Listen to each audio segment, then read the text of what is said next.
In this tutorial we're going to talk about how you can use some of our email templates or how you can import your own.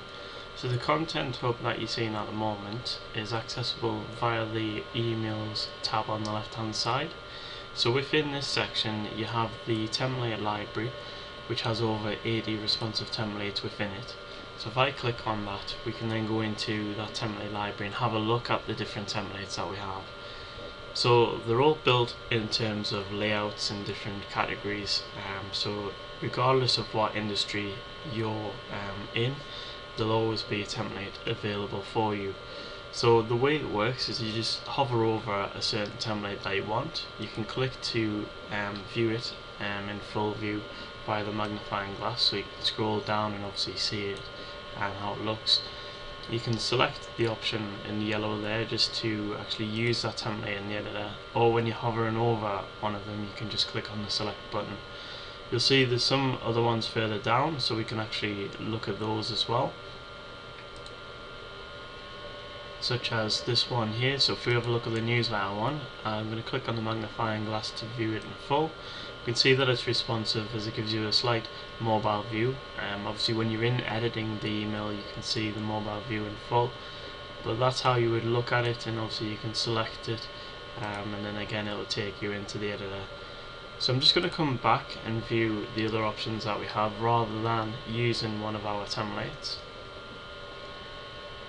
So the next option that we've got is My Emails. So that'll actually give you access to the emails that you've previously created within the account. So if I click on My Emails just there, the templates and the emails can all be filtered through different folders on the left hand side, and you can rename folders and obviously create new ones as well, just via the plus symbol at the very top left there to create a new folder. Again, you've got the edit and obviously delete, but if you select one of the templates that one of the emails that you want to work on, again you can move it around so it doesn't need to stay in that area, but if you click edit, that will then take you into that version to edit it. You've also got the option to actually copy it, so if you want to use that as a copy for your next email. If you're going to use an email that you've got in the account numerous times for each of your sends, you're better off moving it over into the templates folder, because then that'll give you the ability to use it rather than edit or copy it, and that'll mean that it'll keep the original intact, so everything will work as it should really when you're going and using it as a base. Within here you can see you've got the inbox preview tool that you can use, where it shows you how the email looks in around 14 different email clients. You can check the spam score of the newsletter, also edit email snippet, so that email snippet text is like a pre-header, it'll display next to the subject line, and also you've got the edit text only version there as well. If I just go back and we'll have a look at the other options that we've got there. So the next option is My Template. So as I said earlier, if you have got one as a template, then you can actually click to use it and that'll take you to the templates area. You've also got the image and file library down at the bottom left there. You get 20 megabytes of storage within your account, so you can upload your images and also the PDFs that you might be using within the email. You've got the paste code option, where that means that you can directly paste the HTML code into an email and it will go into a WYSIWYG editor. The other option, if you want, is to import from a file. So if I click on that one, you can actually import from different variations. So you can import from a HTML file, you can import from a URL, a Word document, and also a zip file. So the way it works is you select whichever one you want. So if it was a URL, we'd select that one, put in the URL path within that text box there. We can either have it added the URL paths to all of our images, which will basically go to the pictures folder. If you've hosted the pictures externally, then you can just leave it as it is.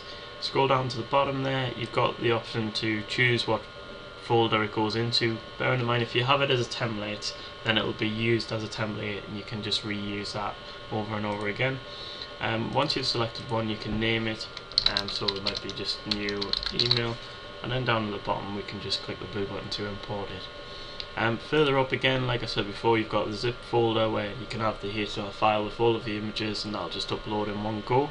You just simply select where you want it to go, so whether it's the folder emails 2015, and again you just select the name and obviously the folder, and then just import it. You can do it from Word as well, but Word doesn't render correctly in some of the email clients, so you're better off keeping it very simple or using the table format within Word, and of course testing it before you actually send it out to your mailing list.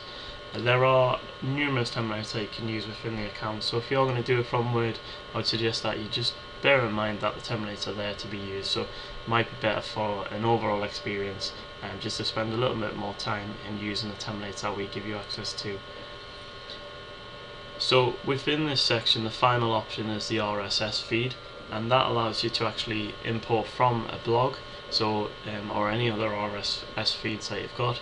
So if it's a blog, you can actually have it to send an email out on a weekly or monthly basis, and also you can have it so it only sends out if there's new blog posts available, so you're not going to constantly remind people of past blogs.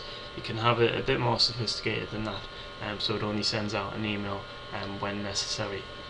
So that's the email section covered.